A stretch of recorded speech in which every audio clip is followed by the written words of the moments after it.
감사합니다. 우리 시장에 대한 앞으로의 전망 내리기가 굉장히 힘듭니다. 어제 기술적인 반등이 나와서 사실 오늘 새벽에 나오는 증권사들의 리포트들 한숨 돌렸다라는 이야기가 굉장히 많았는데 시장은 어김없이 하락세로 마무리가 됐거든요. 1960까지 내려간 시점에서 어떤 전략이 유효할지 굉장히 궁금한데 옵션 만기를 일단 지나야 된다라는 부분에 대해서는 어떻게 보시는지 허윤정 연구원께서 얘기 좀 해주시죠. 네, 일단 시장에 대해서는 아직까지 좀 불확실성한 심리들이 많이 반영되고 있는 것 같습니다. 내일 같은 경우에는 국내에서 옵션 만기일이 있고요. 또 미국에서는 내일 밤 버냉키 의장의 연설과 함께 자넷 옐런 지금 연준 지명자의 지금 상원의 인사청문회가 또 예정이 되어 있습니다. 과연 그들이 어떤 얘기를 할 것인지 시장은 좀 주목을 하는 느낌이고요. 그에 앞서서는 또 관망 심리가 더욱더 좀 대두될 수 있는 시점인 것 같습니다. 옵션 만기일과 관련돼서는 수급이나 이런 선물 시장의 흐름을 보시면 대략 감이 오시겠습니다만 일정 부분의 매도 우위를 전망하는 시각이 많습니다. 근데 굉장히 시장에 충격을 줄 만큼으로 보는 시각은 희박한데요. 일단 소폭이나마 매도 우위 쪽에 지금 흐름이 나타날 가능성이 높게 보고 있다는 점은 참고를 좀 해보셨으면 좋겠고요. 일단 저는 개인적으로 생각을 했을 때 당분간 시장의 추세적인 급반등은 좀 쉽지 않겠다라는 생각을 갖고 있습니다.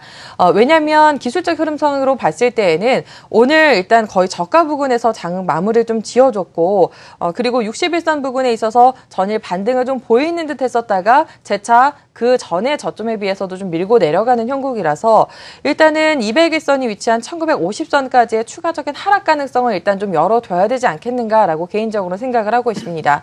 시장에 반등을 주는 것에도 상당히 모멘텀이 부재하다라고 느끼고 있기 때문인데요.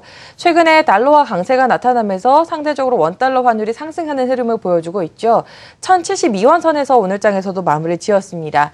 1060원대를 맴돌다가 재차 1070원대에 지금 머물르고 있는 상황은 외국인들의 수급의 어떤 입장에 있어서도 당분간 환차익이 역시나 기대하기 좀 쉽지 않겠구나라는 시각을 형성해 줄 수가 있고 그리고 테이퍼링과 관련돼서도 지금 버냉키 의장과 옐런 연준 지명자가 어떤 얘기를 할 것이냐에 많이 귀추가 주목되고 있기는 합니다만 시장에서 지금 기대고 있는 그들의 입을 통해서 우리가 기대하는 만큼의 답을 얻기란 쉽지 않을 가능성이 있다라는 말씀을 좀 드려봐야 될 것 같습니다.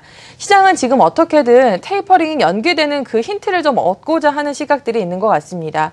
한편으로 생각을 해보면 사실 경기 개선이라는 것이 필수 요건으로 뒷받침이 되는 것이 바로 테이퍼링 실시인데요.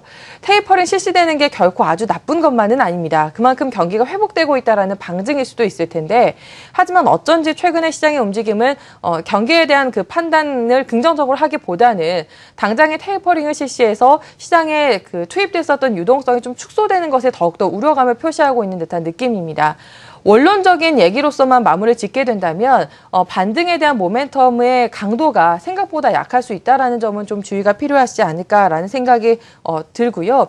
일단 추가적인 하락 진행에 대한 가능성 그리고 반등에 대한 폭은 연속성이 다소간에 좀 떨어질 가능성은 염두가 필요한 시장입니다. 시장이 좀 보수적으로 봐야 된다라는 부분에 더 큰 의향을 갖고 계신 것 같습니다. 일단 오늘 밤에 열리게 되는 여러 가지 이벤트들도 확인을 해봐야 될 것 같고요. 내일 우리 시장 옵션 만기를 어떻게 넘기느냐도 중요한 요인이 될 것 같습니다.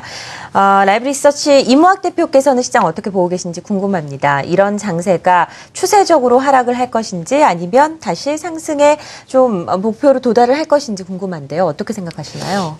일단은 최근에 10월 달 장과 11월 달에 극명한 차이는 여러 악재에도 외국인들이 계속 선물, 현물 배팅으로 지수를 일으켰던 게 10월이라고 한다면 11월에는 뭔가 악재가 없음에도 불구하고 미증시도 상당히 견조한데 외국인들이 매도로 돌아서면 시장이 굉장히 힘없이 떨어지고 있다는 것, 외국인들의 시장 장악력이 굉장히 크다라는 겁니다.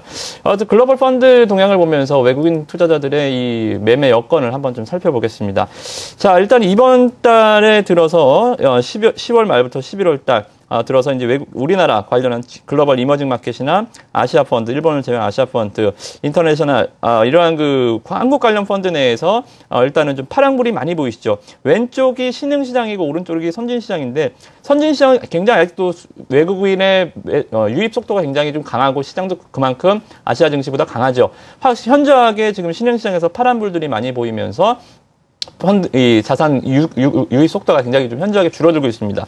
한국 관련 펀드에서도 어떻게 보면 합집합 같은 펀드죠. 인터내셔널을 제외한다라고 한다면 전부 다 증가세가 이제 감소세로 마이너스권으로 이제 돌아서는 모습들. 그러니까 외국인들의 매도 전환이 급작스러운 게 아니라 이렇게 수급이 먼저 글로벌 펀드 동향에서 먼저 신호가 준다라는 거죠. 그래서 외국인들의 매도세가 일단은 예전처럼의 매수로 전환되기에는 약간 좀 힘든 상황이라고 보여지고요.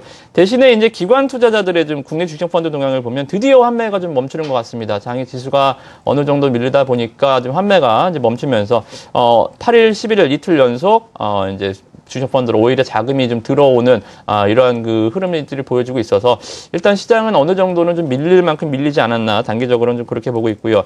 기술적으로 보더라도 코스닥의 500선은 어떠한 의미를 갖고 있냐면 500선 밑은 글로벌 증시가 같이 휘청거릴 때 떨어졌었던 밑꼬리 라인이라는 거죠. 즉 낙폭과대 투매 구간이 500선 밑이고 정상적인 패턴은 500에서 550선 흐름이 상당히 좀 많더라는 겁니다. 그래서 일단은 지금 500선까지 밀린 상황에서 뭐 추가적인 이제 악재가 뒤로 터진다라고 한다면 할 말이 없겠지만 지금같이 이렇게 좀 글로벌 경기 선행지수나 아니면 모멘텀들이 굉장히 좀 좋은 흐름에서 500선이 한 번에 대밀리면서 주가가 투매 구간으로 가지는 않을 것이다라고 보고요. 굉장히 좀 힘든 구간인데 힘내시고 종목분들 또 코스닥 시장 또 반등 나오면 또 빠르게 올라갈 수 있는 시장이니까 장 좀 템포를 더 느려뜨리고 좀 더 천천히 보시는 게 좋지 않나 이렇게 좀 생각이 듭니다. 인내심을 가져야 할 구간이라고 앞서서 6일의 마감 전략에서 한 전문가께서 말씀을 하셨는데 시장을 좀 서두르고 조급한 마음으로 빠진다고 사거나 그리고 뭐 추격 매수를 하지 마시고요. 전반적인 흐름을 좀 살펴보면서 한 템포 쉬어가는 구간으로 활용을 해보셨으면 좋겠습니다. 한국투자증권 이프렌드의 허윤정 연구원, 라이브 리서치 이모학 대표와 함께하겠습니다. 고맙습니다.